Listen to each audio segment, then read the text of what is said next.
which is weird. God. Have you under the right things? Yeah. Yeah. I started going to the gym again this week, which was quite painful considering it's been a while. I couldn't really lift things for like a number of months because of my neck. And it still feels weird. Like I can still feel things when I try and lift weights.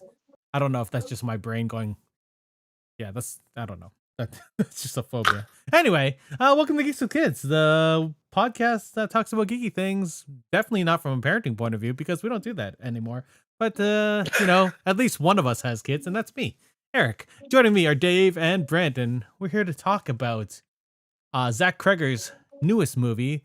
Zach Cregger being the writer-director of Barbarian, which took the world by storm a couple of years ago in 2022. And former Whitest Kid You Know cast member, writer, was he in as I understand? I did not know that. Oh, I did not look up the director, to be honest. But okay. He did release a new movie last week called... Wait, not last week. August 8th. Oh my God. Yeah. Called Weapons. Just give me a heads up when we start, eh? Oh, yeah. I already said your name. I said your name, and I said we went to titles. I'm pretty sure I did. I don't know. Maybe. Yeah. So that movie came out in August 28th, 2025. It was made on a modest $38 million budget and has sort of been like a hit with critics and sort of so-so with audiences, but it's definitely made $252 million worldwide so far. So it's doing pretty good. So if you don't know what this movie's about, basically late one night in a suburban town of Maybrook, 17 children from the same classroom mysteriously vanish at exactly the same time, 2:17 a.m. The story unfolds through a series of character-driven chapters as the community unravels, what happens and the aftermath and whatnot. It's a horror movie for those or horror. I don't know. Yeah, it's a horror movie. Suspense horror, yeah. Suspensey, thrillery type. It's in that. It's all around there. Is that new horror that the kids mystery horror film is what Wikipedia says. Is that one? It's Justin Long horror. I'm creating a new genre. It's called Justin Long horror. I mean, every horror movie with Justin Long has the same tone to it. Well, I haven't seen Tusk, so Tusk was really dark, but when Justin Long is on screen, it's Justin Long horror movie. That's fair. Even Drag Me to Hell wasn't he in that movie too? I haven't seen Drag Me to Hell. Sam Raimi, yeah, they do all sort of have. That's really funny. That's been on my list for so long. It was good. I saw it in theaters. That goat was the goat. Yeah. So before we get into this review, I know Brent wants to talk about stuff, so let's do What's Good, which is our little segment we have at the beginning of the show where we talk about things that we're enjoying. Brent, I don't want to talk about it. I want us to speed the hell through this so that I can get off this podcast and go fucking play some more Silksong. Brent's been playing because it is sitting there. It has been released for 72 hours, and I think I've put about 35 of those hours into it so far. Yeah, it's incredible. I will say that it is not as good as Hollow Knight. I definitely think it, but I'm going to leave my full criticism of the game until after it's fully done, because every time I think I know everything this game is going to give me, I get to one more area, and then all of a sudden the game just explodes even more. And I don't want to talk too much about it because I know that it's a fresh game. There's a lot of spoiler territory around it, and I don't want to know a lot of stuff before I find it, but god damn it, it's such a perfect sequel. It is the way that they have taken the original game and made you feel like it feels like it is in the same universe. This feels like it is just another area of the same universe while still changing enough of it to feel like its own original game. You're feeling like you're playing a fresh brand new game. It's so good. I also have this game. I also really like it, although I have not played as much because this game is one of those games where I want to sit down and just play for a while and not get disturbed. And God, 3 kids. Yeah, I'm always getting disturbed. I've been working a lot the past few days since it released. I was so mad because I had always joked that I wanted to take a vacation from work when the game was released. Yeah. And the game literally released the day my vacation ended. and I was so because they like pissed off. shadow dropped it, right? They were just like, yeah, it's out. Yeah, I had already booked my vacation for that week, and not knowing the game was coming out, and literally the day my vacation started was they announced it was releasing the day my vacation ended. Yep. Yeah, and then it decided to crash every single store that it was on. Oh yeah, which I thought was amazing. So yeah, it was for a $20 US game too. Like they really kept the price low. That's really impressive. All the game companies are really angry at the Team Cherry for releasing a quality game at $20. A 3-person studio too. That's the beauty of Team Cherry. Piss off your fans for 7 years by not telling them anything about the progress of the game. Drop it out of nowhere and then piss off the entire industry by how fucking good it is. It's almost like all the hits that have come out for the past, I don't know, 3-4 years have been like 3 to 5 person teams like Valheim and Silksong, and like even Grounded's a small, like not a big team. Claire Obscure was a small team as well. 30, like it's like tiny 30 team to 50 people. Yeah, that was a crazy. Like studios don't need to be 250 people. They don't need to be. They certainly don't need to be 1,000 people. Yeah. You know. And the other thing I love too, Team Cherry, they honored because this game was originally supposed to be a DLC that was promised to the backers for Hollow Knight. Oh, anyone who was a Kickstarter backer for Hollow Knight got this game for free because it was, hey, we told you it'd be a DLC. We made it a full game. We're going to give it to you anyway. Good for them. God, that's so cool. That's really impressive. I've bought the game twice already. Like I talked to everyone. It's like, though, right? Like it's not like. Because while we were waiting, like he and I were messaging each other back and forth, going, "Steam's still not working. How's PSN going? They don't have it up yet." And he messaged me, he's like, "Nintendo has it. Nintendo has it." And I was like, "I don't want it on Nintendo." And I'm like, fuck it. I would just want to play it. So I bought it on Nintendo on Switch, just to play it for the hour until it came out on PlayStation, and then I bought it again. On Steam, it's really nice. I'm just throwing that out there. It's beautiful on Steam Deck. That's where I played it quite a bit. Although I like playing it I have an ultra wide monitor. Dave has converted me to that. So yeah. Me? I don't have an ultra wide. I have a curved monitor. I thought you said you used to have an ultra wide. I want an ultra wide, but I'm not spending that kind of money on. I have 2 nice monitors. Maybe you just talked about it so much. I was like, Dave has an ultra wide. I've wanted an ultra wide for a long time. Yeah. But I'm not gonna go drop. Blame Dave. Yeah. I mean, fair. I do talk about all this stuff, right? Probably both of us, to be fair. Yeah, I don't know how many monitors. I have ambitions for things like that. Steve just collects things. I was talking to Steve about because I got I replaced all my airbrush stuff because I wanted I had a gravity pull one, and it's only for big areas, and I got it I got it from Mastercraft, and that's basically for cars and stuff, right? I want to paint for models. I needed it more like the pressure to be more small and more constant, right? Instead of like occasionally pumping. So I got an one set, and he's like, "Oh, which one did you get?" Steve was like, "Yeah, I did a big deep dive into one." Is I got a couple of them. I was like, "My God, man!" And he's like, "I'm like, have you started painting?" He's like, "Not yet. I will set it up one day." I was like, "Oh my God, yeah, Steve." Steve owns 900 different things, none of which are set up. He has like 2 or 3. I think he's just started his own hobby store, is what he's done. I mean, it's not open to the public. Be like a little museum of stuff. I would pay to just see. Every time I talk to Steve, he's got a new hobby, and he's bought 100 of it. Yeah. I'm convinced he has interdimensional storage. Oh, like Peacemaker. I'm very tempted to introduce him to fountain pens. Like I got into fountain pens a couple years ago, and I really like them. And I still, when I do like birthday cards and stuff, I use my fountain pen because it's just nice. That's a fun community. You should post about it on Blue Sky. There's a good community on Blue Sky that talk about fountain pens. Yeah, I don't. We should like get a group of us together to sit down one day and think of like what's the most like weird thing we could get him obsessed with. Paintbrushes? I think we got to find a way to get Steve into rocks. Oh my God. You know? Like geodes and stuff, like rock polishing? He would. He would. That would be amazing. He would. He would go on walks. Oh. And let's get him to make an Andy Dufresne chess set. Like we get a little knife, so he can whittle stuff. Oh my God, Dave, we'll send him a new poster every year. Oh my God, that would be so mean. There's there's a really big. I'm not gonna say good because performance is an issue, but a really big, fun update for Helldivers, where now you can go underground. Which is bringing its own. It's fun. It's interesting. You know, the difficulties you have to drop back down because it's really tough, but it's been fun. Definitely like.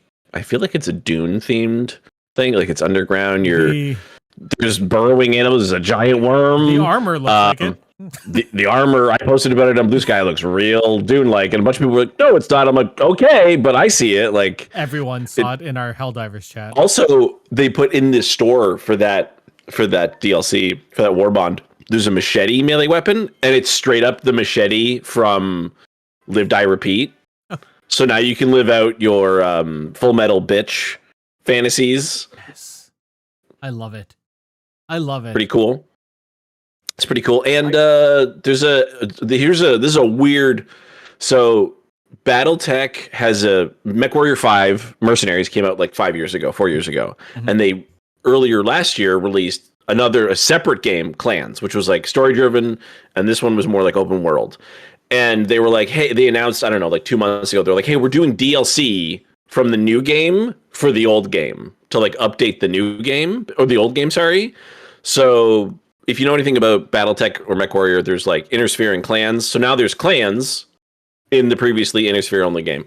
So it's been really cool seeing that. Like, imagine, it's like going like, hey, we're putting out DLC for Battlefield 5. Like, this is like, you've already released the next game in the series. Why would you release DLC for the previous one? It's like, well, because we could afford to. It's like, it's really cool. And it's had a really robust community. So those are the two big things I've been looking at. Because I finally started playing MechWarrior 5 Mercenaries, and it's fun. Nice. It's a fun game, and you can play 4-player co-op. I'm just obsessed with the 4 idiots save the world genre. I like it. You know me, Back 4 Blood, Left 4 Dead. What's the new? It's like Toxic Commando or whatever. There's a John Carpenter one coming out soon. That's going to be cool. I did not know. Yeah. I hear so that's what's good with me. I hear that Valheim is getting a DLC or it's out or something, and people are like, did it full launch? Valheim? I don't know if I'm ever going back to Valheim. I liked Valheim a lot. Too. My friend was like, you have to install it again so I can play with you. I was like, okay. I did play a lot of it, so maybe we'll see. Well, my Valheim board game should arrive not too long. We can play that. I'd be intrigued at how that works, but yeah. I think it was you guys that were really pushing Valheim on me for a while, and then by the time I finally bought it and messaged you guys, you were like, "Yeah, we're done with it now." We beat that. The last boss 2 years ago was a nightmare. It was just the last biome sucked. The boss really sucked, and now Ashlands is out. I think they're working on the next biome, maybe. Yeah. So I was just really burnt out because I was doing a lot of farming. Yep. And in an area that was not fun to exist in. Like, they just get progressively worse, basically. Because the plains was like, oh my god, the death mosquitoes, they're tiny, you can't see them, you can't hit them, they kill you instantly. And then they were like, how about you can't even see an enemy? How's that? How about you get, like, a building falls on you through, like, fog, and you're like, what? Yep, yeah. Oh my god, I forgot about that. Yeah, you just hear the beetles, the seekers, and you're just like, oh, I'm dead, cool. And because it was super mountainous, if you didn't have the cloak that like give you feather fall, you were just like falling to your death constantly. So it was not particularly fun. The day I got that cloak made me so happy. Made me so happy after all those deaths. My god. So one day it's possible, but we might wait for 1.0 to release for Valheim. So we'll see. Because there's been a lot of content. I just don't know if I care about that content. That's fair. That's fair. And speaking of those types of games, I've been playing a lot of Grounded, which has been taking me away from Silksong. Grounded 2 got released like at the end of July. Like they announced it in June, and then it came. But it's early access. Is it full release or just early access? So they only have 1/8 of the map. Okay. It might be even smaller than that, but the first section of the map is out, and the first like big boss battle is in it, which is cool. I haven't beaten the big boss yet. I went in unprepared. So I've backed off and decided to discover more of the map, and it's like one of those games where they took the first one and everything that was good in it, they made it better, which I really enjoyed. They used to have so you'd have to dig for resources or chop down grass and stuff for resources, and those weapons would degrade after time, and you would upgrade them, and that would suck because you'd have to build it again and you'd have to find resources. Now they made a single tool that's just upgradable and doesn't degrade. So that makes farming and everything so much easier and so much better. And Valheim might get to that, but I feel like there's a lot of overlap actually between Valheim and Grounded.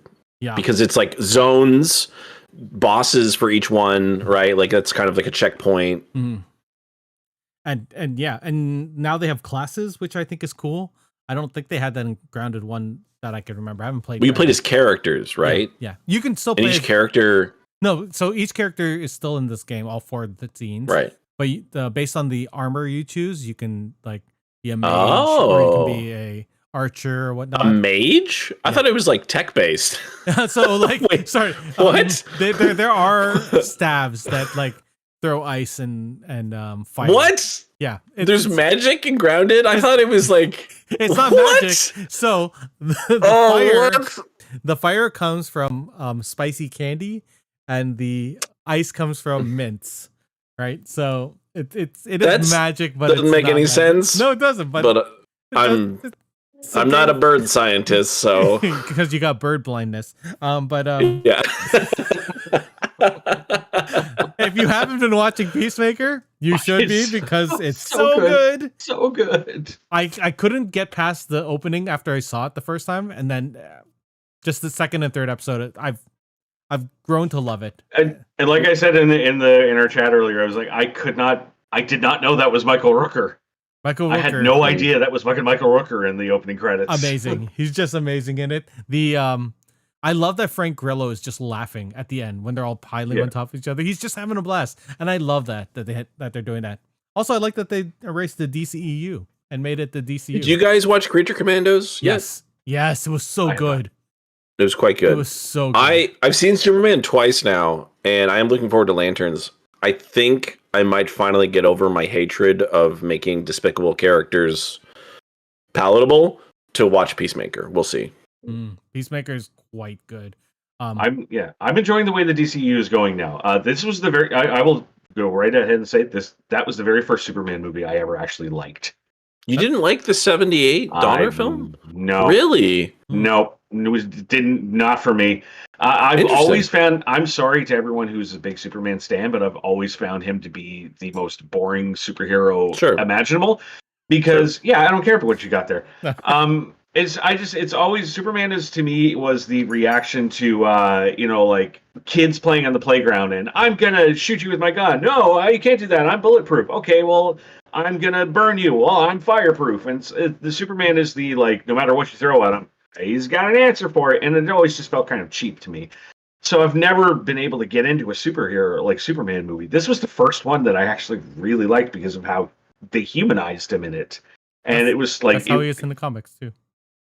Which is good. I've never read any of the comics either, but no, it's like it's the first time I really enjoyed it. I mean, I got into Smallville, but I was also a teenager at the time, so that's fair. Superman was finally understood by a director, which I really enjoyed. Superman's my favorite comic book character. I talked about it in my review with my daughter when we did it a couple weeks ago. And this is the best iteration of Superman. Like he feels right. He doesn't like feel overpowered. He is that light. That Christopher Reeve. It's sort of like the Spider-Man where it's like, oh, that's like Toby was the best Peter and blah blah. And now we have Tom Holland who's the best of each. Yeah. And it's like Christopher Reeve might have been the best. I think Christopher Reeve was the best Clark. Superman. Like he was. I think Superman? I think he was the best portrayer of all of the movies, in my opinion. I just don't think the movies were they never really enticed me. I think to be fair, I think Brandon Routh did a really good job, and I think this guy Corn Sweat's done actually a great job. I think Corn Sweat's really good. I think think Tyler Hoechlin was. Hodgkin is actually quite good. He's my favorite Superman. I think he made Clark so stupidly nerdy. He portrayed Clark perfectly, and Superman epically. Like it's such a good distinction of how Superman's not really who he is. It's Clark Kent who he is, and Superman's there to. It's the opposite of Batman. Batman's the real person. Yeah. Bruce Wayne is the mask. Clark Kent is the real guy. Superman is the real guy. Clark Kent is who he wants to be, though. Yeah. Is the funny thing. And I think that this movie, like Superman, made the distinction that he's not a police man. Like he's not the person enforcing laws. Yeah. Right? He's not like in Man of Steel. He was always just like he's a force for morality. He's a firefighter. He's there to help people. He's a firefighter as opposed to a cop. That's what. Yeah, James. That's why when Batman shows up, everyone's scared. When Superman shows up, everyone goes, "Oh my god!" Exactly. Right? Like exactly. I don't know how we got to this from Grounded too. Because Peacemaker. Peacemaker. From Peacemaker. Fair. Anyway, let's get to not Barbarian, Weapons. The 2025 movie Weapons, because there was apparently another movie in like 2017 called Weapons. Not I'm sure there's associated. I'm sure there's a bunch of them. Oh, I have the wrong Wikipedia page if we're covering that one then. So before we get into it, did you know Zach Cregger's work? Did you know Barbarians before? Have you seen the movie? I'm gonna go. It was a 2007 movie starring Nick Cannon and Paul Dano. My bad. Paul Dano. Holy shit. Well, there's one good actor in that movie. Nick Cannon. No, I'm just joking. Did you guys see Barbarian? What did you think of it? Did it give you any preconceptions about seeing this movie? I'm gonna start with Brent and then go to Dave, and then. I didn't have any preconceptions going into this one because, like I said, Barbarian. I think I don't believe it's Zach Cregger's first movie, but it's the first one that kind of got him any notoriety in popular culture right now. And I love Barbarian. I did mention I have some issues with it, the same issues that I have with Weapons, and I'll talk about them when we get to that point. But one of the things, like the first 45 minutes of Barbarian, I think is one of the best fucking movies I've seen in many years. Like, goddamn, this guy knows how to direct character work and people playing off of each other. Like the whole portion of that movie where it's the two of them sharing the Airbnb and like being like nervous around each other and like skeptical, but like slowly lowering their guard and kind of like liking each other. And I wanted that whole movie to be that, and mostly because you went into it knowing it was a horror movie, knowing something was going to happen eventually. And the more you got to know them and the more you got pulled into their world, into the relationship, the more dread I began getting filled with during that movie, going, what is going to happen? I am way invested in these two right now, and I don't want anything to happen to them. Fuck. Mm-hmm. And then Justin Long comes in, and that's when the movie fell apart for me. Yeah. I would actually say, because I watched Barbarian after, because I liked Weapons so much. That I go, I got to see this movie, and people kept recommending it. And I started it like months ago, and I was like, I'm just not into this. Like, I don't know if I'm going to watch it with somebody else, maybe. And then, I did. I quite liked it. But then there was the scene when she goes back into the basement, and I'm like, yeah, no. Like, that's where you lost me, because this person has shown us that they are not that person, that they are not going to, like, I was like, okay, well, whatever what you just wrote now doesn't make sense for the rest of the movie, because this person's not going back down there. So that's where that lost me. I didn't have any of that in Weapons, because a lot of horror movies do that, right? Where you're like, that's not a decision a human being's going to make. Like, there's no way, especially the person you just showed me for 45 minutes, that person's not making the decision. Mm-hmm. Every decision that was made in Weapons, I was like, I 100% believe a person in that situation who does that job would 100% do that. Like, at no point was like, that's stupid, don't do that. There was parts where I was like, God, I wish they didn't do that. Things around eyeballs and needles, and so I was like, ooh, but there was, I was just like, yeah, this is, to me, I'm like, this is a really fucking smart movie. Like, it was really good. Fair. Yeah. I honestly had no preconceptions going into the movie. I really like Barbarian. I think it was either Brent or Hawk that talked about it a couple years ago, and they're like, you should watch this movie. I was like, fair enough. It's on Disney. Might as well watch it. And I watched it, and I was like, yeah, it was a solid movie. I had some issues with it, like I said previously. But mostly everything you guys said, I totally agree with about it. We're gonna go into a small spoiler-free section on Weapons, and then obviously I will let everyone know when we get to the spoilers section. So there was a lot of hype for this movie coming in because of Barbarian. Do you think it lived up to that hype? Brett. I do. Yeah. Or Dave. Whoever. I had a friend who was just like, I want to see this movie because I like Barbarian and I hadn't watched Barbarian yet. And I was like, yeah, the trailer had already intrigued me, and it was a good trailer that I feel like didn't actually give things away, which is nice and rare these days. We went to like a really tiny cinema. There was, it wasn't packed or anything, and the whole time I was just like, God, this is really good. So yeah, I didn't have high expectations, but I also liked what I'd seen beforehand. So I was just like, okay, it's probably not going to be bad, is kind of where I was at. Fair. Brent? Yeah, I mean, I think you and I obviously have a different perspective of Dave, having seen Weapons before Barbarian, so your expectations are different than ours. Like, I definitely did go in with some expectations, like, not expectations about how overall the movie was going to be, but more expectations about how it was going to be stylized. Yeah. Because I really liked, he touched a little bit in Barbarian on kind of anthological or the word, anthology, whatever, but with an ickle at the end of it. Yeah. Storytelling. That should be a T-shirt with an ickle at the end of it. Yeah, and so I like that that's his way of storytelling in movies and that, and I was very, very happy to see in Weapons that he takes that to the next degree, and he improved. Yeah.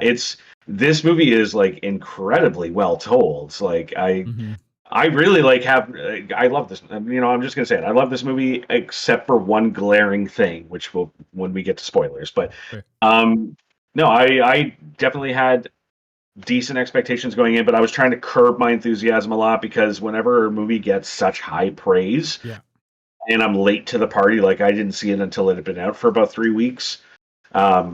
I definitely my mind starts going and expecting things, and I was trying to curb that as much as possible. And I think I did a decent job because I really was impressed by it. Yeah. Same. Like my expectation was with the call at the end.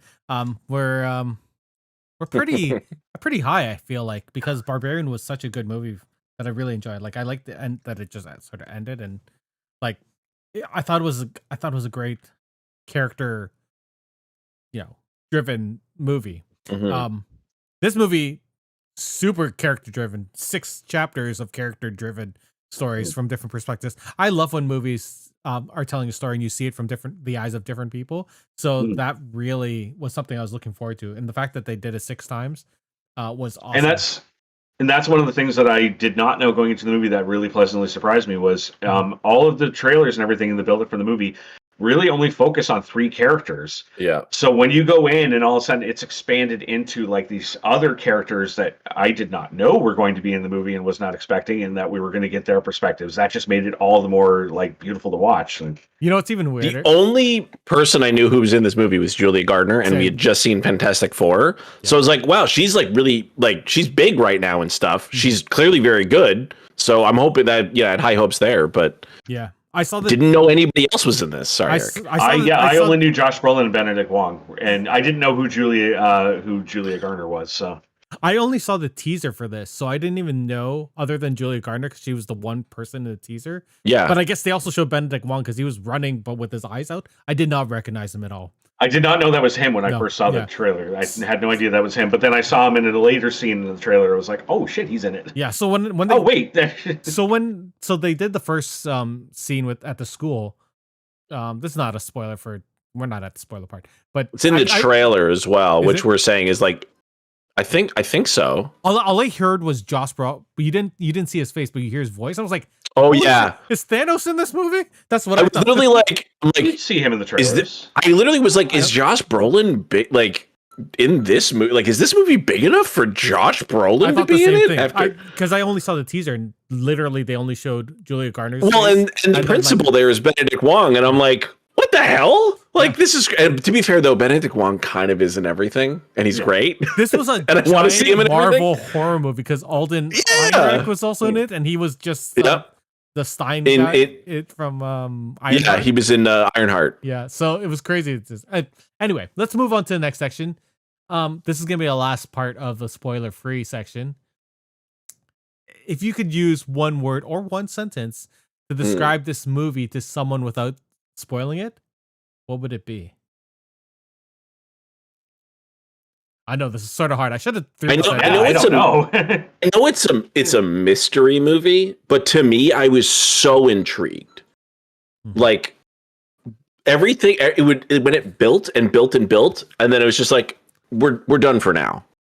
Yeah, let's build the next thing. I literally would forget that thing, and then be building this layer of intrigue. And then it would connect a little bit, and I'd go, oh, wait a second. And then it would go, and now here's the next thing. Yes. So it is like, this is, I think, structured like a good novel too. Like if you were reading this as a book, you'd be like, oh yeah, this is going to get, like, however you want to tell this story, it's going to get you, because it's such a well done story. Mm-hmm. I would say if to describe the movie to somebody in a sentence is like, this is the film version of a jigsaw puzzle. I like that. Where every segment of the movie is another piece that, when you start to put them together, the bigger picture starts to come in. But every individual piece in and of itself is super important. Mm-hmm. Oh, I can't add anything better than that, so I'm not going to. Let's get the spoilers. This is spoilers. You're getting spoilers now. If you're listening or watching, we're getting spoilers. Go watch the movie. Go watch the movie. It's still in theaters, which is strange. It's been out for a month and a bit. Movies apparently don't last longer than 2 months in theaters. Yeah, I give it like another week or two before it's on streaming. Before it's on VOD. Yeah, I mean, there's only so many movies that don't do that. I mean, I think Naked Gun came out a week before this, and Naked Gun is already on. Yeah, VOD. That came out. I thought Naked Gun was a Netflix movie that was meant to come out on VOD like almost same day or something. Not that I know of.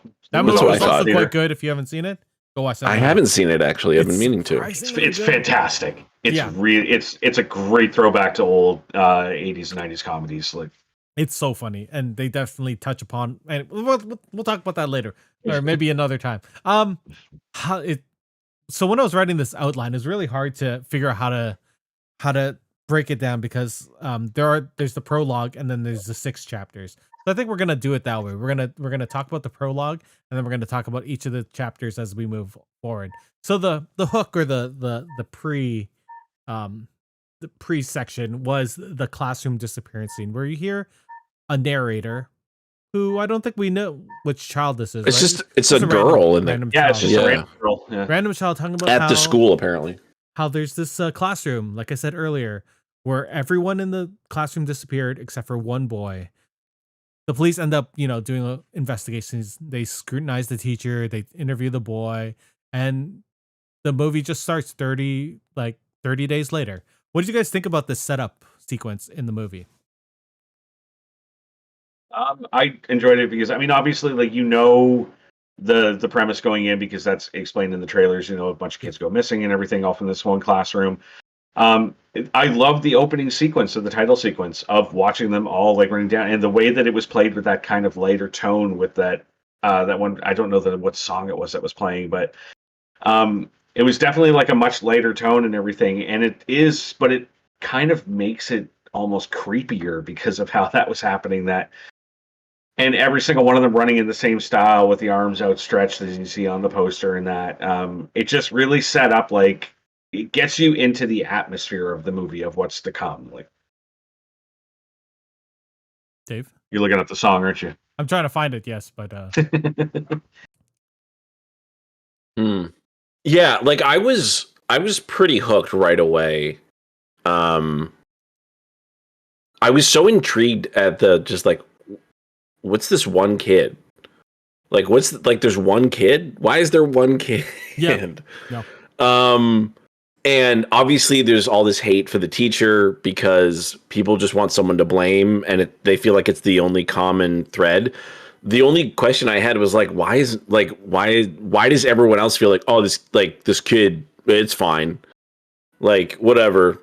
Like, what do you mean? If everyone else in my class went missing, every parent would be knocking down my door. So that was the only thing I was like, that feels weird. Beware of Darkness by George Harrison. Ooh. The Forgotten Beetle. The best beetle. One of the dead ones. I don't have a dog in that fight, man. I do not care. The second dead one. I almost said the first one. What do you mean Paul McCartney was replaced by a robot 40 years ago? Yeah, it was just, everything felt so like just for the most part, like natural and just like kind of creepy, because just watching this person like slowly just be like, all right, we know this person didn't have anything to do with it, and we're just gonna watch them take a beating, basically, not physically but emotionally, and like they already. And so it was like I was so like on that person's side, and that didn't take long. Mm-hmm. Like that's some pretty good writing. That's some pretty good acting. That's some pretty good directing. Like that's even before we get to meet more of her too. Yeah, and like they do a really good job of establishing at the beginning that like this is something that's not happening now. This is something that happened a little while ago. Yeah, and now we're jumping into the repercussions of what happened and like the aftermath of it.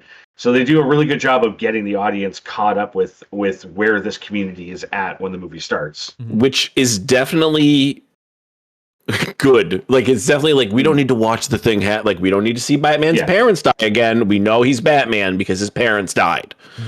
So it's like we don't need to see, and like also there's plenty of those shots of like you don't need to see more than like the kids are running off. Like you just see it. It's in the trailer, it's on the poster, and you see the thing in the like it's just silent, and then the music. Like cool. How does that affect all these people? Not good, man. This town is not in good shape, as you would imagine. Like that's kind of, I think that's what the prologue is, right? It's just like, here's a snapshot of where we're at. It's not good. Yeah. Tensions are high because the longer this goes, right, the worse everybody kind of feels because they have zero information. Yeah. I mean, for me, what really pulled it together was the kid's narration. Like there was something creepy about having a child be so calm in their explanation about this terrible occurrence that happens. And then like Brent said, like you have the scene where they're just flying out of their houses to this beautifully not melancholy, but creepy song. But there's something beautiful and sad and freaky about it all at the same time.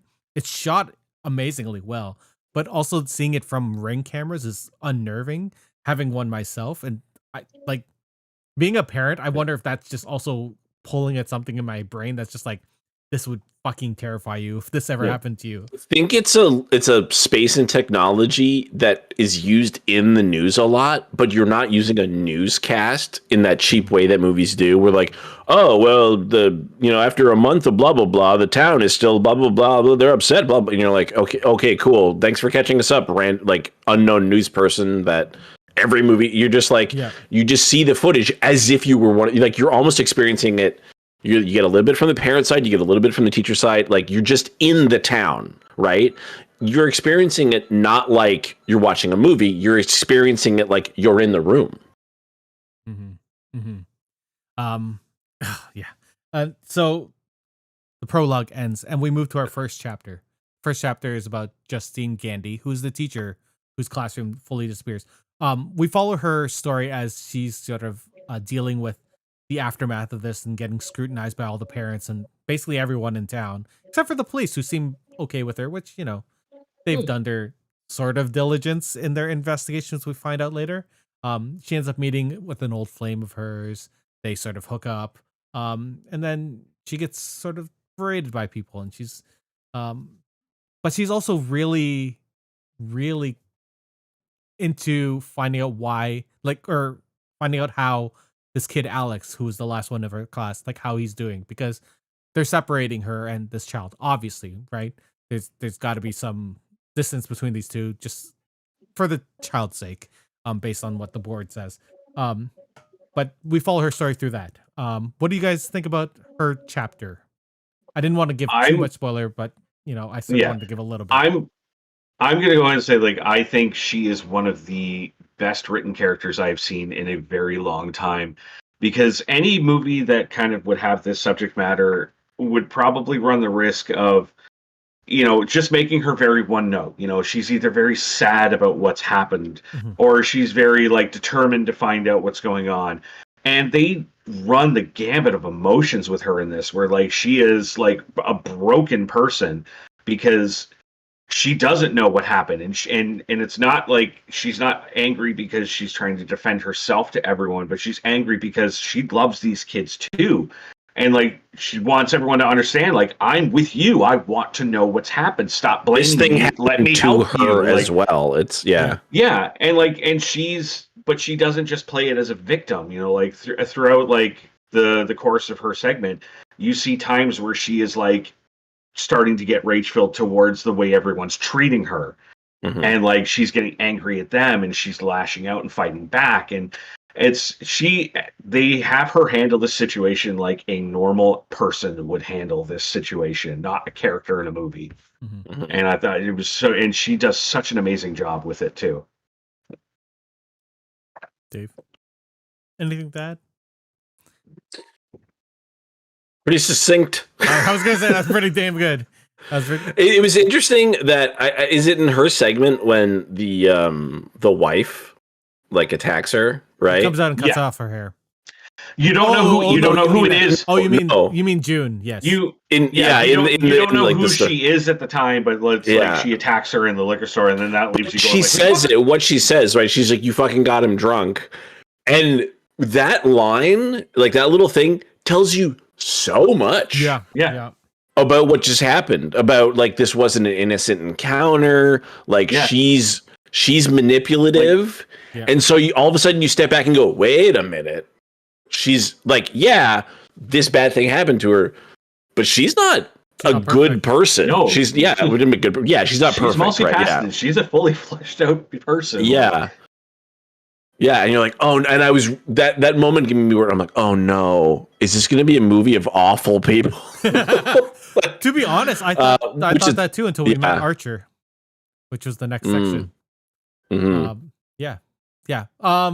I don't think I can add anything. Yeah, talk about Archer. That was I don't think I can add anything more to Justine Gandy, the teacher. But I do they did end this segment, I'm pretty sure, with the first attack. Creepy thing, because the mom it ends with her in the car in front of the house with the scissors. With the scissors. Yeah. So the first creepy thing, supernaturally thing that we see in the movie, I think, right? That seems fair. Yeah, because she comes out of that. Yeah. Oh, yeah. Because she follows him home. The house is weird. The papers, she looks in the window. Yeah. They're sort of just sitting there. And no one's really listening. And she's like, hey, this is a concern. And they're like, we think it's fine. We've done our job. You probably shouldn't be there.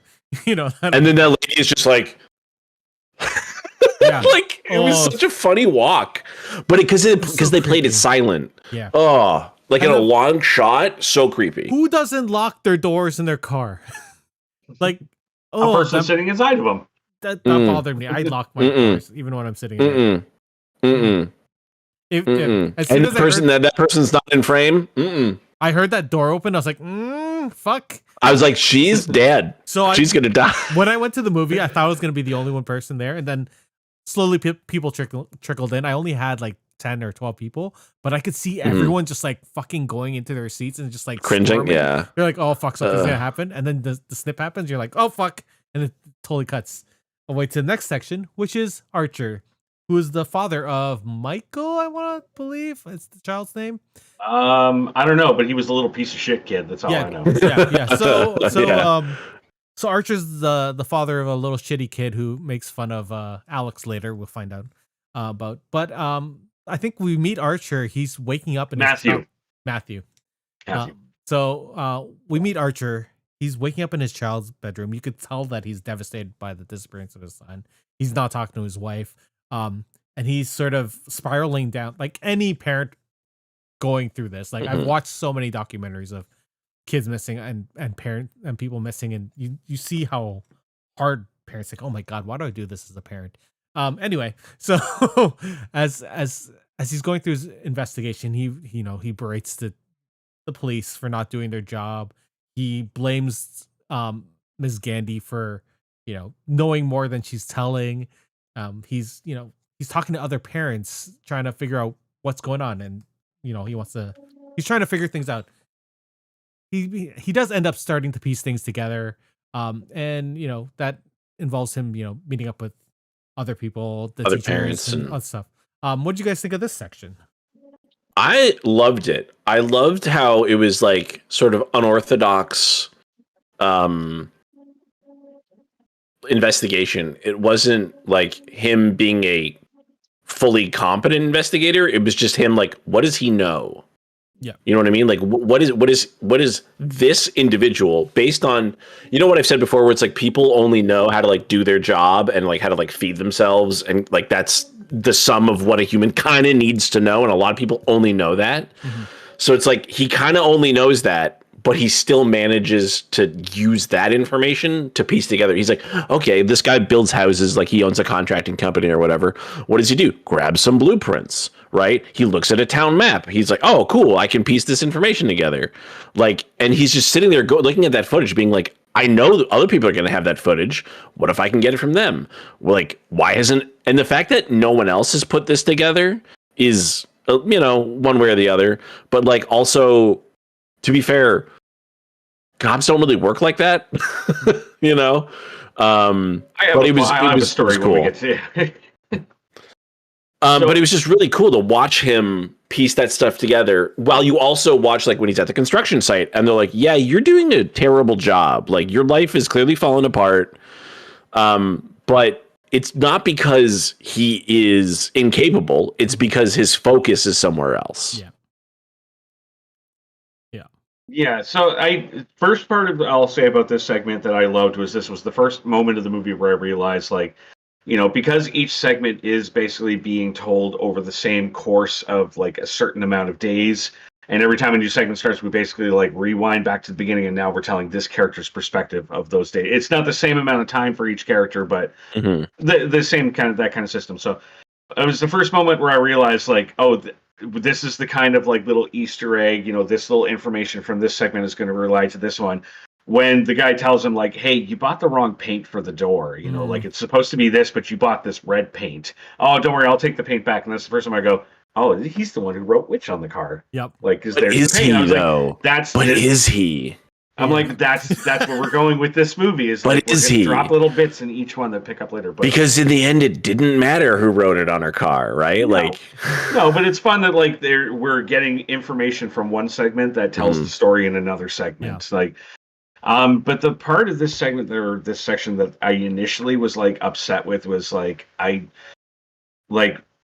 he's the one who figured out where the house was by just looking at 2 ring cameras, and no one on the police ever thought to be like, hey, which direction are they running? Maybe we should like look at that. Like this guy figured out exactly where they were just by looking at 2 ring cams.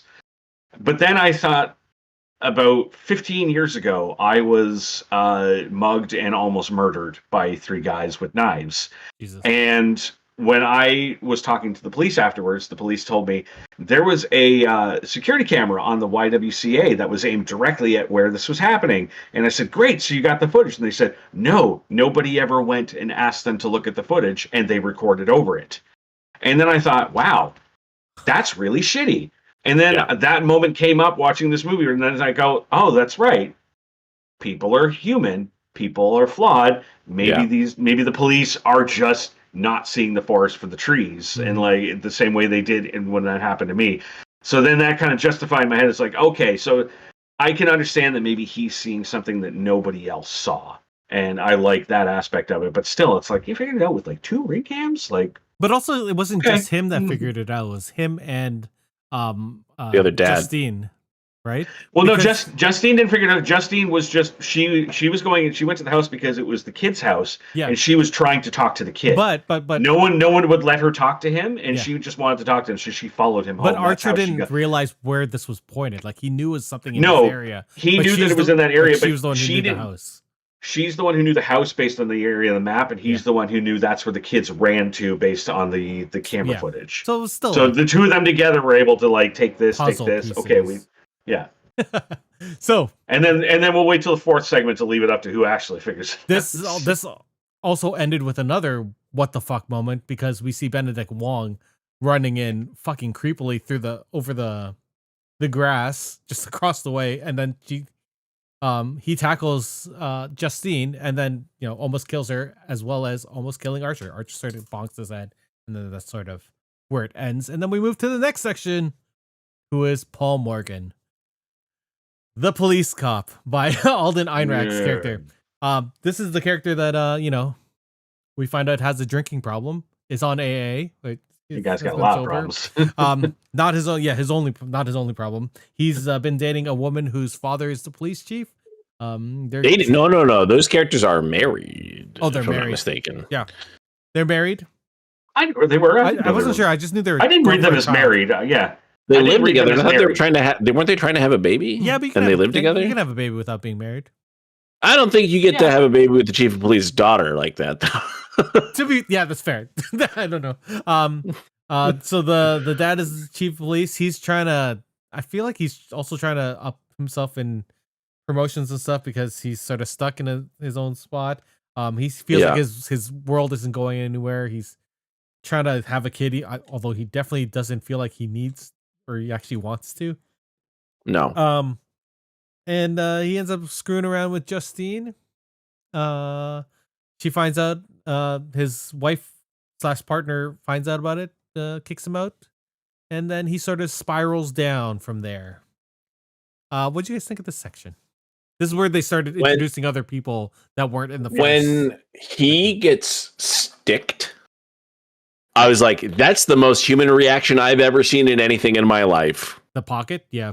The pocket. Where he's just like, boop, and he just waits for a second and then just hits the guy. And I'm like, yep. I'm like, you're going to get fired. But that is what I think 99% of people might do in that situation. Yeah. Like, and I like his reaction afterwards to the situation of I'm going to let you have the warning. Like you can tell that this is not a man who's like calculatingly trying to figure out how to get out of this situation he just put himself in. This is a guy who's panicking and praying to God that like, please do what I'm asking you to do right now. Yeah. Like, him looking up and being like, oh fuck, what did I do? And then he looks at his camera on his dashboard and you see it in his eyes. Man, Alden Ehrenreich is a great actor. He's so good in this role. Any other thoughts on this section? I mean, it's sort of like that middle piece where we're starting to build like the other characters because we meet the druggie in this section. Which was another one that I liked because he appears for the first time at Justine's section in the beginning. Does he? Outside. He's outside the store. Hey, can I get money for the bus ticket to go see my brother? And there was something about that, like his delivery of that and the way the line came out. I was like, we're going to see this guy again. This guy's playing a part somehow later on. And sure enough, there he is. And I'm like, I credit to like, that's really good filmmaking that you were able to take this character who had a one line and make at least me believe this guy's going to play a role later. Like, there was, the movie did a really good job of like, it's so weird because it's like, well, on one hand, like that's a red herring, but also it's not. Like the writing on the car is like, that's not important, except it is. Yeah. The word itself is very important for later on in the movie, but you won't know that why right now. But why it happens or like who did it? It's like kind of doesn't fucking matter. Yeah, no. Like it won't do anything for the plot. It's not going to make us feel satisfied. Like, and there were a lot of when I went and looked up reviews for it after I saw it because I obviously loved it, and I'm like, these are people who have no media literacy. Like they're like, why did they answer this question? I'm like, did you see the movie? It didn't matter. Like that was the movie going like, hey, don't worry about what the thing is, but maybe it's a clue in another way, a little fun for later as a little treat. But they're just going, why doesn't that get answered? And it's like, it doesn't matter like that. Anyway, but the way like his felt so much shorter, which I think it was. I think it was the shortest out of all of them, maybe. I felt like it, at least. Yeah, I'm not. I don't even remember where it ended. Well, offhand, but to be honest, I think it ended when he went into the house because he left the junkie in the car. Yeah. No, it ends with him coming out of the house and pulling him out of the car. Pulling the dude out. Okay. Yeah. It was a huge, like we'd had one cliffhanger of like, okay, and then we had another cliffhanger. It ends with him running out of the police station after the guy. Oh, yeah. Does it? Yeah, okay. It ends. Yeah, he comes out of the police station after getting into the argument. That's the junkie's end, isn't it? He gets straight out of the car. He sees the junkie coming around the corner, and he's like yelling. I'm like, "Hey, I told you not to come here!" And he chases after him. That's where his segment ends. Yeah. Which, so for me, it felt like, okay, the first story, okay, cool, that ties in, and then the second story, okay, that ties in, and then this story was like, well, it doesn't really tie in. like we got a couple answers about who this guy is and like what his life is. I'm like, but that doesn't answer anything about this house or like why these kids are missing. But I'd also kind of forgotten about those things because each segment is so good on its own. Yeah. That I was like, whatever, man, I'm watching this movie now. Whatever this is the movie I'm watching. We can just keep going and never worry about those kids anymore. This is a good movie. Yeah. And then it ends and I go, oh, right, we're going to do another one of these. And every time we had a new one, I was just like, oh, okay. I didn't know we were going to keep doing these. Yeah, and then this one ends with him running after the police officers, and I did not expect it to move over to Andrew Marcus, the principal of the school, which, you know, makes sense. He's sort of very important. He's the one dealing with all the aftermath from the parents and all the police. The Junkie next? No, Junkie was right before Alex. The Junkie's the second last one. I thought Junkie was the fourth one. Yeah. So okay, I'm misremembering then. So because Marcus ends with him sort of, you know, dying. Wait, does it end with him dying, or does he Marcus ends with the cop coming out of the house and he's trapped in the cop car. No, that's James. That's the Junkie. Marcus is the principal. Marcus, oh shit! Yeah, Marcus ends with him getting hit by a vehicle. Marcus ends with him dying. Yeah. So we find out that this is the first time we meet Gladys, I believe, right? Like fully meet Gladys. Yes. So I don't think this is where the movie started to lose me. I think this is where we meet her. I don't think we saw her before. Well, we saw the clown vision, right, on the you rooftop. See that? Yeah, you see like they all have like visions of like this clownish woman figure. Yeah, that's her. But I think this is the first time we actually meet her personally. Because in the Junkies, when she like waves at him or whatever, I went like, oh god, she's out there. Like, what is she doing there? So yeah. We fully. God, do you remember this actress, by the way? I only remember her being in Uncle Buck. Field of Dreams? I don't know who Field of Dreams is. Amy Madigan. She was John Candy's girlfriend in Uncle Buck. She played Kevin Costner's wife in Field of Dreams. Uncle Buck. She was a really big star in the 80s. Like she was really big in I mean, she's phenomenal in this movie. Yeah.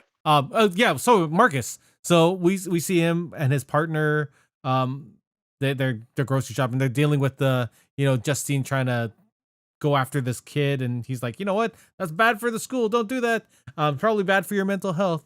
But he ends up making having a meeting with the guardian of Alex, this child, just to sort things out. And that's where we meet Gladys, who's this creepy-esque Joker who laughs looking type woman. She's there's something off with her. She's very eccentric. Yeah, she's like, yeah, my nephew or whatever, or Alex's father has consumption, and Benedict Wong's like, fucking it's consumption? Like, people still get that? He goes, isn't that tuberculosis? Yeah, exactly. I thought that was great. I like that they started adding these little things. Just like, oh yeah, I just say things like that. But it ends up that Gladys ends up, going to his house to talk to him, obviously, and his partner. Oh my god! His partner lets her in because he's a sweetheart.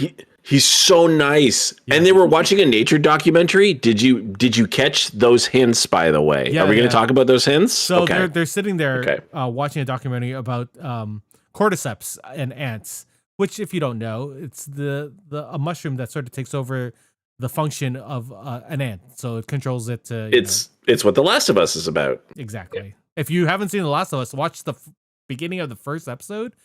Best introduction to cordyceps and this, unless you want to watch Planet Earth, where they also talk about this. Yeah, and then as soon as the narrator talks about that, I don't know why my camera keeps on zooming in and out. It's really weird. Gladys rings the doorbell. It's like, oh my god, I'm parched. Give me some water. They go to the kitchen. I know I'm fully spoiling this, but I really like this scene. And she's like, I don't drink out of water. Please. I drink out of bowls. Scenes where you go, don't do that. Don't do any of that. But like, of course, you're like, well, this person doesn't know her and is like being just a very reasonable individual trying to help this 74-year-old woman, right? Like, you're like, don't do that. Don't give her anything. Do not give her a glass of water. Do not give her a bowl of water. Do not give her anything she wants. She is creepy as fuck. Yeah. Oh, you know what? We didn't even talk about the fucking giant gun in the sky with. That's just symbolism. Yeah. It's just symbolism. That goes over 90% of the audience's head anyway, right? That's true. So they she gets the bowl. She pulls out a stick, cuts her hand, drops in the water, rings a bell, and Benedict Wong, I gotta call him by his character name, Marcus, just like freezes, and he ends up killing his partner by headbutting him to death, and using some hair from Justine that we had seen cut off earlier. She sends him off like a weapon off to go and kill. Yeah. And which was the nice little tie-in again there. It's like now we get the tail end of like why was Justine's hair being cut at the end of the first segment? Yep. How did all that stuff happen? Oh, this is how it happened. Yeah. Yep. Why is he running like that? This is now we have our villain. Yeah, we're starting to piece more and more, and like why he's running just like those kids. That's weird. Why would he do that? He goes to the gas station. He runs across town, and just like a animal, just straight up doesn't stop until he tries to kill her.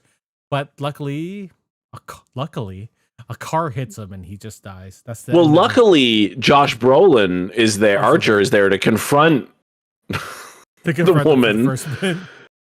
And then he's like, wait, this is where you do the reverse, right? Where it's like you see that she was kind of an innocent person, and okay, she's a complex individual, and we see him kind of just being an asshole to her, but he's still like, no, someone's just attacking this woman. I'm going to defend her. So now he gets his moment to be like, no, this is a complex individual who doesn't want to see harm come to this person, even though he's very mad at her, right? And he gets involved, and then a chase ensues, and then of course a car makes Benedict Wong explode. Which, by the way, I was like, there's not a lot of gore in this movie, but that shot, there's a lot of gore in that shot. Yeah, with his husband, like those are the two shots that were just like, ooh. Yeah. Well, there's another one later on that's pretty fucked up. But I don't think it's that bad. Yeah, I gotta watch your Yakety Sax video again to double check. So after Marcus explodes on the pavement, we move on to the next person, James. Also a person I didn't think would be a POV character. Who's the druggie we had met earlier through through Justine and oh god, and just immediately like I was so mad because he's just doing what a junkie does, and he's just like he's on the phone trying to open car doors, he picks up like a little girl's backpack, takes out and just starts rummaging through, and I'm just like, I hate him so much, but he's just doing what a junkie does. What hurt me even more is that looked like my kid's backpack, like the one she puts her iPad and her earphones in. So that could have just been any kid's. Like that could have been my kid. And I just sat there, like, watching that whole sequence was just. It's me working at Aquarius, dealing with dozens of these guys every single day when I'm there, and it was just like, oh god, I gotta deal with this in the movie too. Like, it's so accurate. Oh, when he's talking to his like brother or sister, and he's just asking him on the phone. Yeah, I need money. I have a job, but I need. And he's like, his story just keeps unraveling. And you're like, oh my god, he's just the worst. I leaned over and I was just like, I know it's like not his, it's not like entirely like there's so many reasons people get addicted to things. I'm like, he could be a veteran. He could have had nerve damage. Like there's so, I'm like, oh, but like, God, it's so frustrating. Yeah. So his story moves along like he's trying to find money. Obviously that's his goal. He's pawning things. He sees the reward poster in the pawn shop as he's trying to pawn off this iPad for nothing. And he finds Alex's house, and he breaks in and he sees some freaky shit, including Alex's parents just sitting there not moving on the couch. This is we had a hint of earlier. Yeah, and this is what I loved about this segment was that like we're basically introducing Alex's house as a character that is slowly being developed through the movie. Where at the beginning it's like, why are all the windows covered with paper? That's why weird. is no one answering the door? Go to Archer's section. Why are all the kids running towards this house? What's going on in this house? Cut to here. Why are the parents just sitting there on a couch, not moving? What the fuck is going on? In every segment, we're just learning a little bit more about what's going on in this place. Yeah. And he ends up going into the basement of this house, of Alex's house, and finding the kids.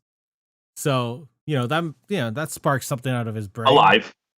Point that out. They're alive. standing up. They're standing there. And Blair he Witch does style, escape with some, and he escaped with some loot.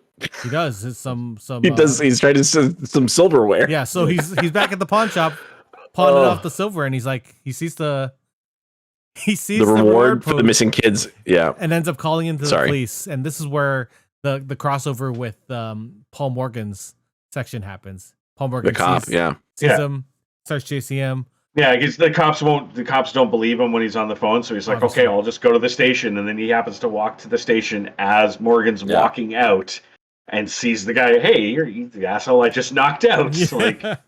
Not Paul. James runs, goes in the woods, sees a creepy ass clown woman just waving at him. So he hides in his little tent and ends up sticking Paul Morgan with needles. This is one of the few moments in the movie where I had like a one disconnect, because what cop is doing the slow unzip of that? What are you talking about? Why wouldn't he announce himself? You pull your gun and you say, "Come out." Yeah, I'm not coming in. You come out, right?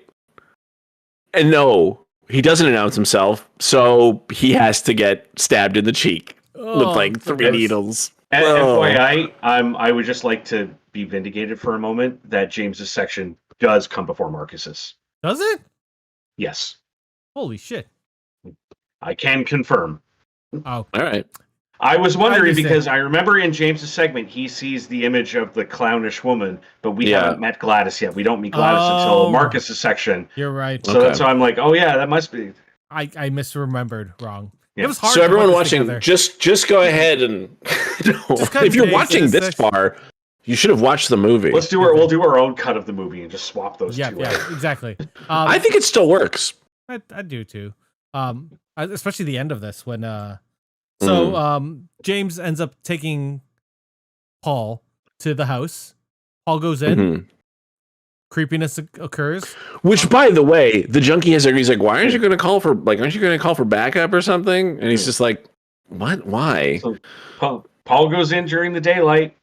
Comes out at nighttime. Comes back out at night, and he's not saying anything. He's not moving. Drags James out of the car. We cut to the sequence we talked about already. Anyway, let's end off with Alex, which was the final puzzle piece of this massive story. Can I say, this sequence made me so mad.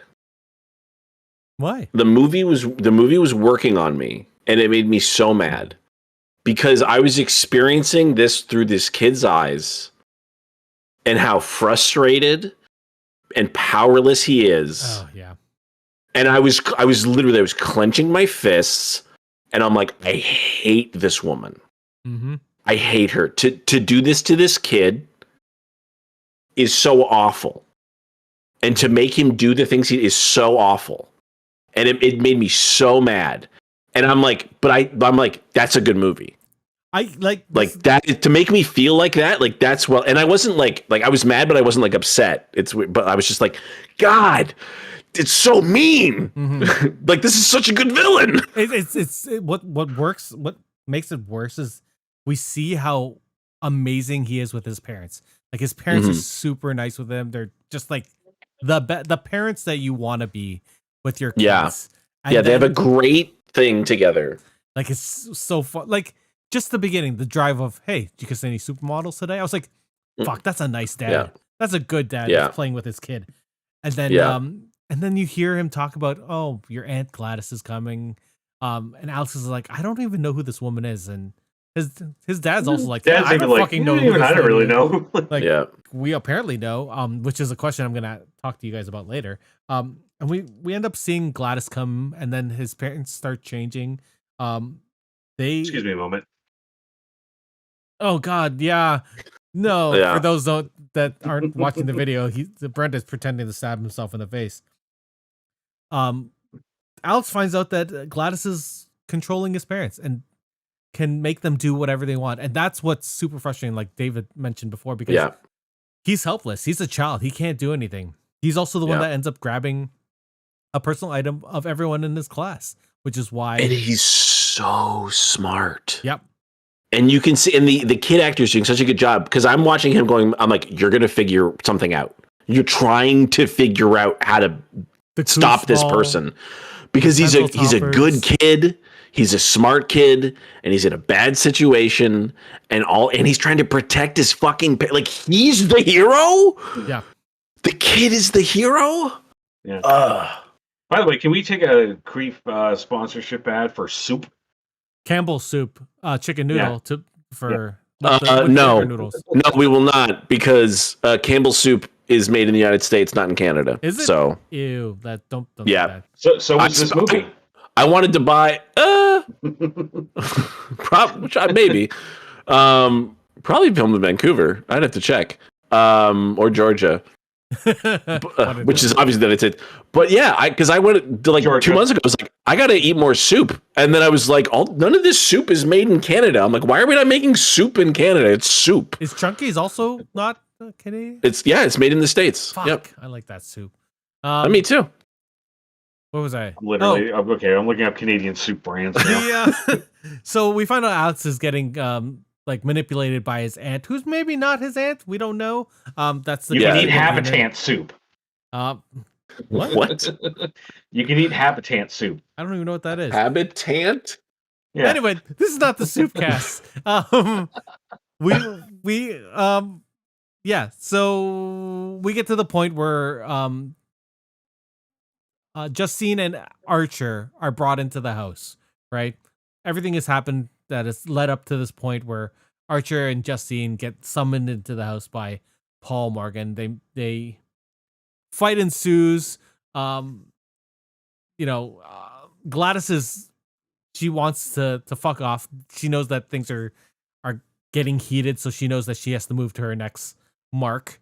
And Alex ends up, grabbing a twig from this mysterious tree where this twig came from, and puts Gladys's hair on it, and sends 17 children after her to kill her. She ends up dying, which breaks the spell on his parents, and the movie ends with us finding out that some of the kids ended up speaking again. Some of them, not all of them. Not all of them. Yeah. Well, they say at the end, like, as of a year after, some of them are speaking. They're not to say that they won't all eventually, but yeah. So what did we think about Alex's section? God, I kid you not, when he had his foot with the salt. Oh God!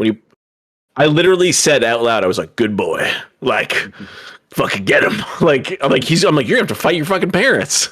Like, you're a kid. Like, oh my God, like, what's the bravery, and like the acting was fucking phenomenal. The parents, yeah, for sure. And the kid, I thought it was especially the kid. I was so locked in. I was so. I'm like, this isn't a movie anymore. I'm just watching a story that's so good. Oh, unbelievable. Right. And then the kids get her. Yeah. So yeah, this is where I started to have a problem with the movie. Now I like the ending. Like, I do like the way it all wrapped up. I love Alex as a character and how he progresses through the scenarios that are being put towards him and everything. Like, this is a kid who's in a matter of days being forced to, like, age 30 years in order to, like, first take care of his parents and then eventually have to fight them off and in order to stop this from happening.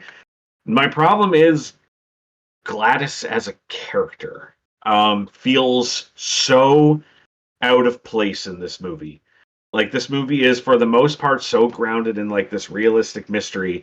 And I'm okay with the whole witchcraft idea of it and the voodoo elements and everything, but just her as a character just seems...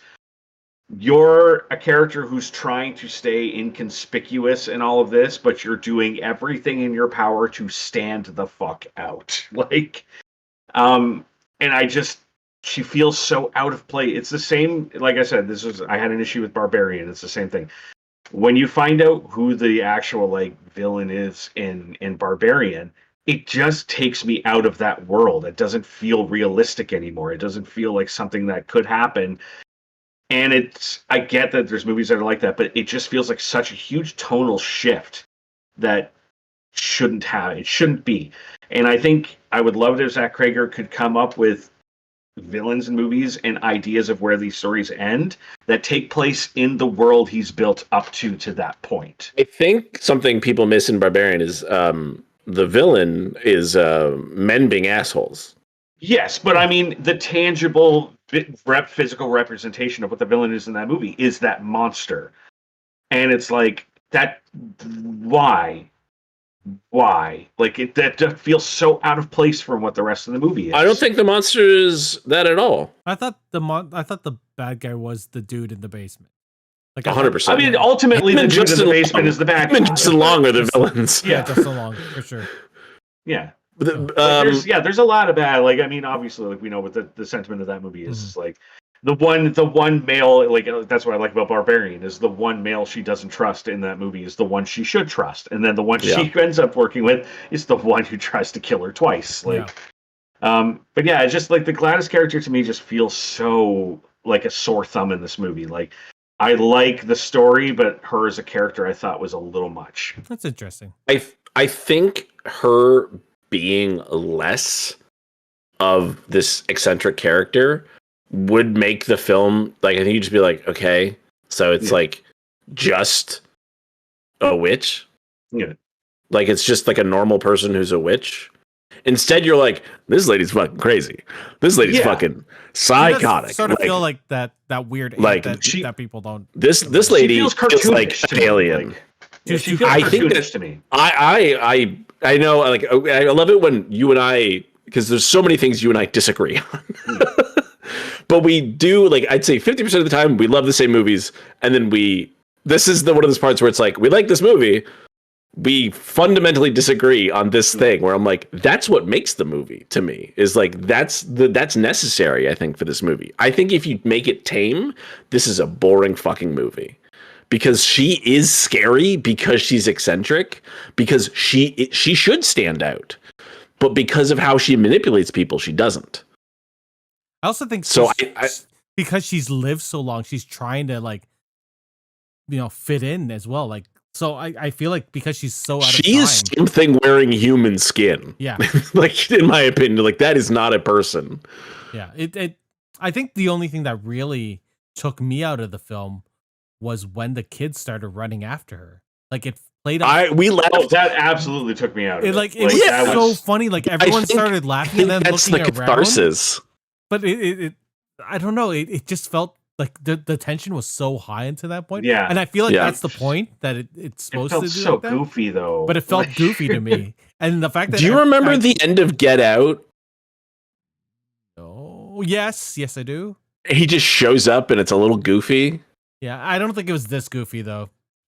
Fair. Yeah, but like it would be. I think the sketch comedy. Like I think this guy is gonna like.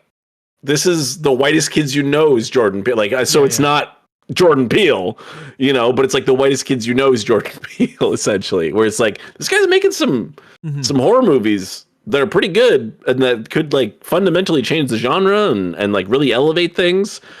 And Jordan Peele's been doing that in spades. So, I mean, this guy also produced Companion, which I thought was phenomenal this year.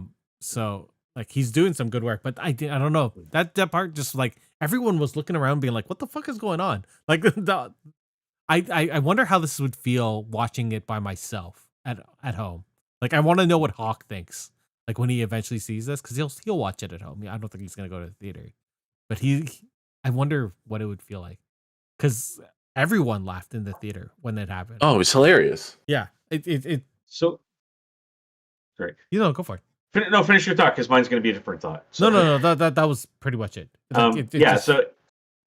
Just while we're on the segment, the other issue that I had with the segment too is so we get in the segment when the teacher goes to Marcus and says, like, hey, I think you need to do a wellness check on Alex because of what's going on.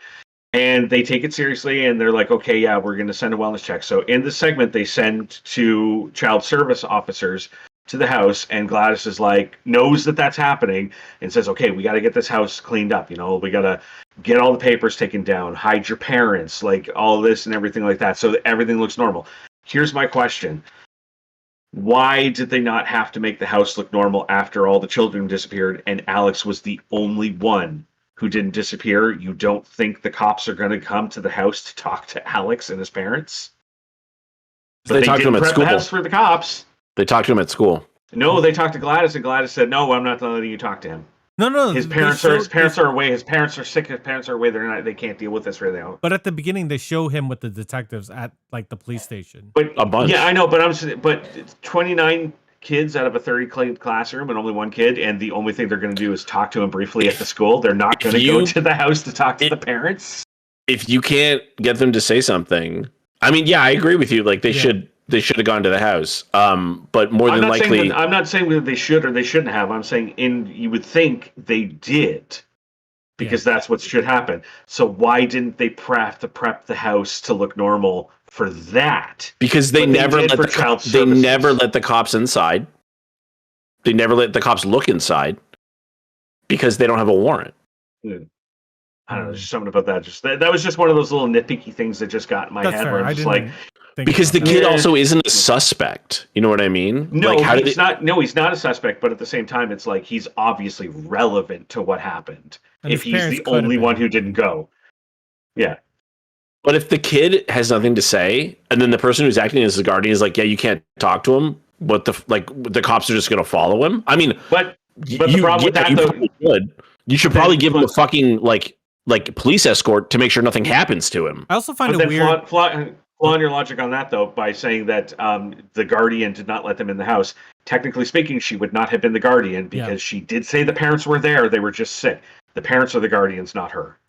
Okay, but she also doesn't have to let them in the house. Yeah. Like, she can go, yeah, I'm acting on behalf of the people who own the house. They have no way to disprove anything. I mean, it just felt like this is something that could have been very easily changed by having it be like it's a different house, or the kids are in not at the house or she mind controlled those cops too. You know what I mean? Like it kind of doesn't matter. I mean, I think at the end of the day, it doesn't matter. Right out of it, you know what I mean? There's a lot of ways to write. It doesn't matter to the plot or how the story plays out or anything like that. It's just one of those little nitpicky things that gets in my brain and just starts eating little pieces of it until I can deal with it. That's totally fair. So we talked about Alex's section. What did you think of the conclusion, like the post, the end, the post? I think it was perfect catharsis. Like the person, I was like, this person's gonna get their comeuppance, and then they did, and it was great, and it was silly, but it was also disturbing. Is it a little weird that Alex, for the kids, I feel like if the kids were all gonna go back to normal, like Alex would have to die? Doesn't that seem like that's what the point would be? Because he used his blood to control them. Yeah, you're right. Yeah, and he doesn't know how to break the spell because she's dead. Yeah. Presumably. Wait, hang on though. How does that work though? Because Gladys but is it that the person who bled has to die for the spell to be broken, or is it that they have to take care of who they put the spell on? I guess we don't know. Because when Gladys possessed Marcus, she possessed him twice. She did it first to kill the husband, and second time to kill Janine. Well, that's because she had to have set a target, right? Yeah, but that's what I'm saying is, does killing the target break the spell, or does killing the person who cast the spell? But he wasn't, when he killed his husband, he wasn't out of the spell. He was still stuck. He was back into default mode. Yeah. Okay. Yeah, which is I didn't remember that part 100%. But to be fair, he said he's interested in maybe doing a sequel, so we might get those kinds of answers as well. He said that he wants to do originally they wanted to do a Gladys spin-off, and he said no, I'd rather tell another story in this world. Oh, I would. I'd prefer that. Instead of I don't. Yeah. Although the magic in this world would be really interesting and very violent. Lots of the questions of that. So, what I thought interesting, I read a bunch of reviews after this because I liked it, but there were things I was like, oh, that's weird. I a lot of the interviews or not interviews, reviews I read were saying that this is the horror version of Magnolia. Do you remember that movie? I've actually not seen Magnolia. Oh yeah. You know what? Yeah. Isn't that makes perfect sense? Yeah. What? It is Magnolia, but if it didn't rain frogs, children started eating people. Yeah. Like. Yeah. So, what did like? I don't even know where to go from here because we talked about the whole movie. I'm really interested in if finding out either from the director or whatever supplemental stuff. Like, I want to know how old Gladys is. I want to know what she is. Like, I know she's a witch, obviously, because of what was written, all the symbolism in earlier. But I found her very interesting. I know a little bit cartoonish, but I really wanted. She seemed like something that was very old and was sort of like the ants we had seen earlier. She's a parasite that's sort of hooking on to different families. I don't think she's actually related to Justine's mom. No. Not Justine mom. Alex's mom. Yeah, I don't think she was ever related to them. I think that was all bullshit. Yeah. There's two themes in this movie that are hinted at.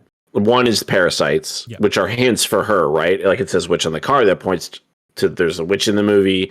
There's 3 instances, like they're learning about parasites in her classroom the day before they go missing. There's another thing I forget. I think there was a magazine or something. And obviously Josh Brolin's character, not Parker, what the fuck, Archer. Straight up, which by the way, Archer weapon, like, we just turned. Hey, you're Jeff Goldbluming.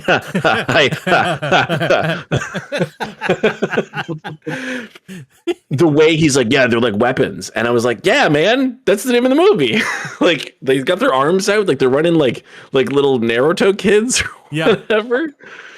Fucking Area 51. They're just storming it. But each character is also, in their own way, like weaponized. Not just the kids, but like each character, like Justine, right, uses his alcoholism against him. Yeah. Yep. The cop uses his authority, like he oversteps his authority on someone, right? Every person is doing something in some way, is like being like they're weaponized. It's all just this circle. But the director wrote that, or maybe said in an interview, this is supposed to have themes about, it's from the United States. He's from the United States. He experienced, I guess he lost one of his best friends or something growing up in a school shooting. And so that's why there's the symbolism that exists. And he's like, this is something I love as a director, because John Carpenter's the director who's like, there's a story there, you go figure it out. And it's great. And this guy's just like, it's art, you receive, like I made it and you receive it. So whatever you're getting at it, if you're getting the thing that I put into it, which is me talking about school shootings, how like, because I don't know if it's exactly, but the idea that like you're the last kid in a class because all of your classmates were killed yesterday. Mm-hmm. That's a heavy thing. Like, and that's fucked up. And this whole movie's fucked. And it's like, I think part of that's why it's not serious as well at the end, where it's like, at the end, he's like, I need catharsis for my, like, it's not, it's whatever it is to you, but man, I made this movie and this is why I made this movie and this is what it means to me. So there's all this fucked up stuff in it that all points to all these things and how fucked up society to the south of us is. So you can pick out all these things that are there. And I don't think he's trying to make you go, this is this and this is that. Like, he's just like, it's there and pick up on it if you want. But there's all these hints that clearly a lot of the audience isn't getting because it's got a 7 or a 3.5 or whatever out of 5 on like Google and stuff. I'm like, how is it so low? This movie's very well made, and I read a lot of really poor reviews. And I would love to see more of this stuff, and I would love to see it explored, and I'd love to see someone deal with their trauma in a positive way. Are you looking up reviews, Eric? I'm looking up its Rotten Tomatoes. Just to see what the score is. 94% for it's a 94%, but Letterboxd is a 3.7 out of 5, which is IMDb is 7.8. Right? Yeah, like pretty low. Yeah. The Google reviews are 3.3. I didn't even know Google did reviews for this. You can review anything on Google, it seems. Hmm. I think it's aggregate reviews. Holy shit, somehow. that's a lot of ones. Why? That people, yeah. I mean, things are lost on a lot of people, especially in the States. Because it wasn't a horror movie. There were not enough jump scares. I'm like, I mean, if you want that, go to The Conjuring. It just came out. Yeah. This was a really this is a smart movie. This was a really well made movie. And it's a smart movie that was marketed as a horror movie, like for people. And then like when the reviews started coming out from critics saying it was so good, and then people started going like, "Oh, I'm walking into a really amazing horror movie," and that's not what they're getting. Like, but they want a slasher. Yeah, this is not that. So, this is a mystery story at its core. Like, it's not going to be scary. So when you go in expecting it to be, because everyone told you it was, and then you don't get scared, then you go home and you go, well, this was a piece of shit letdown movie. Mm-hmm. That's where those reviews come from. That's why I like trying to go in without knowing anything, with no expectations at all. I really want to see the trailers now because I only saw the teaser for this, and that already like made me intrigued. So I want to see what people are expecting. I'm just reading that Zach Cregger said that this was a horror epic with a more personal story. And it's inspired by Magnolia, like I said earlier. There you go. Denis Villeneuve's Prisoners, which I don't remember seeing. Ooh, Prisoners is the one with Hugh Jackman and Paul Dano. Yeah, it's really good. Jake Gyllenhaal. If you haven't seen it, Eric, fucking watch that movie. See that movie, but I don't remember it. That's where he's screams like, "Tell me where I'm about it." He uses the hammer and he's breaking the. Oh yeah. Yeah. I haven't seen that movie in ages. That's a good movie. It's a good movie. Jennifer Egan's novel, 2013, A Visit from the Goon Squad, which I've not read. So interesting. That's it. That's our review. But I do want to know, would you recommend this movie for people? And who would you recommend this movie to be honest? Everyone. It's really, I mean, it's just a good movie. My wife will not watch this movie, even though I think fair. Good. That's fair. Well, I mean, yeah, there's content there. Like, who wants to? I don't have kids, but the idea of a whole classroom of kids disappearing, I mean, that was terrifying. Unsettles me. Oof. Yeah. I've seen The Sweet Hereafter, man. That shit's fucked up. Yeah. But yeah, I feel like most people could watch this and take something away from it. I think Hawk and Steve will love this movie, to be honest. I watched it with 3 other people, and all of them very much liked it as well. Mm-hmm. The people I saw it in theaters with, I think the people that were on a first date that were right in front of me were confused by the end. Sure. The teenage girls that were behind me definitely did not understand it. But there were a couple other groups around that, I saw one person just sort of like take a moment at the end and be like, "All right." Like it. Yeah, totally. I had that. Yeah, it's just like, okay. That's how you end it? Okay. Yeah. Cool. It was great to see all these people. Like that. I love going to movies, and I will fully recommend it. Go see this movie in theaters, especially with people if you can. Yeah. It's a fun movie. Yeah. It is a fun movie. Solid movie.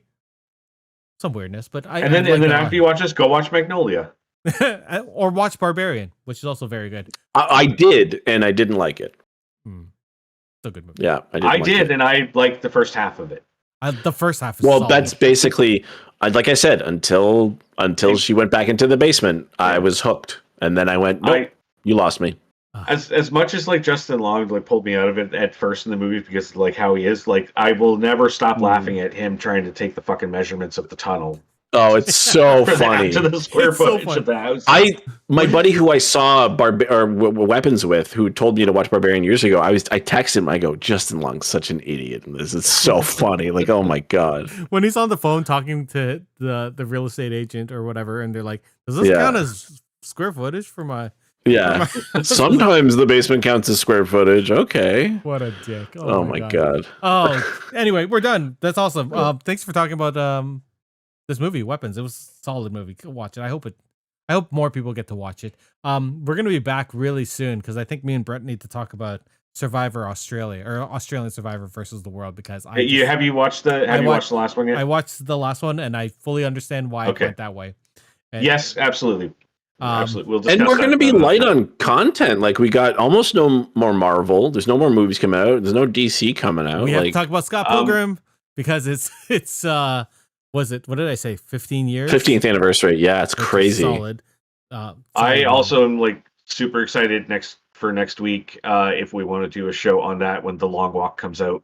Yes, I have to see The Long Walk. I'm like, I've been waiting for this movie for so long. If you guys have not watched The Life of Chuck, that movie is fucking amazing.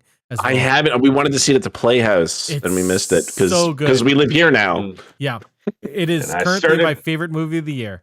And I started watching the Rainmaker TV series, and I had to shut it off and go back and watch the Rainmaker movie to wash that taste out of my mouth. Oh no, is that bad? Yeah, I saw the trailer and it looked terrible.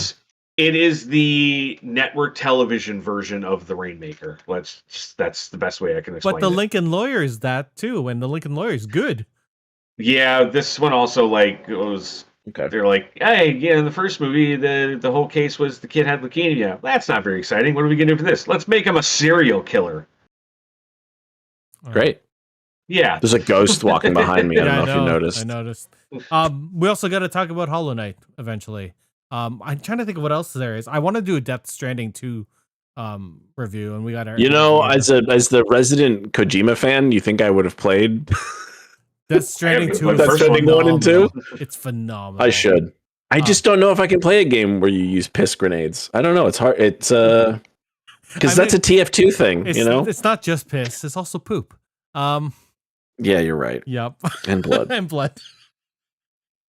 I don't know why my camera keeps zooming in and out. It's really fucking weird. It's keeping you centered. Think that you're like about to say something important, and then when you don't, it's just like, never mind. But this makes me look. Are you gonna do it? You didn't do it. What? It doesn't work now. Nope. You broke it. Did I change something in my? I didn't even change anything. Anyway, this is not important for people who are listening to us.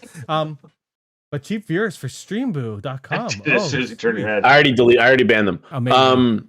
If anybody out there wants any homework, if you haven't watched it yet, I feel like a fun follow-up might be Heretic. Oh, yeah, that was a good movie. Oh, and I'm pretty sure we did a podcast on it. So go watch Heretic and go watch our review or watch a review and get to the spoiler part and stop and then go watch Heretic. Yeah. All right. It's a fun movie. It is. We'll see you guys in a couple weeks. We'll talk about something. We don't know what. We'll figure it out by then. Goodbye. Oh, wait. Me and Brent are going to talk about Australian Survivor sooner rather than later because it's 2 days old and we need to. It just ended yesterday. So, yeah. All right. Goodbye. Thanks for coming. It's over. Yeah, it's over. Well, that's it for us this week on Geeks with Kids. If you want to get a hold of us, you can send us an email at podcast@geekswithkids.ca. And don't forget to like us on Facebook at facebook.com/geekswithkids. Follow us on Twitter at geekswithkidscn. Check out our pics on Instagram at geekswithkids. And you can find all of this good stuff on our website at www.geekswithkids.ca. So if you like what you hear, why don't you hit that subscribe button and leave us a comment. This podcast can be found on iTunes, Spotify, Google Play, Stitcher, YouTube, and your favorite podcasting app. Thanks again for listening, and we'll see you next time.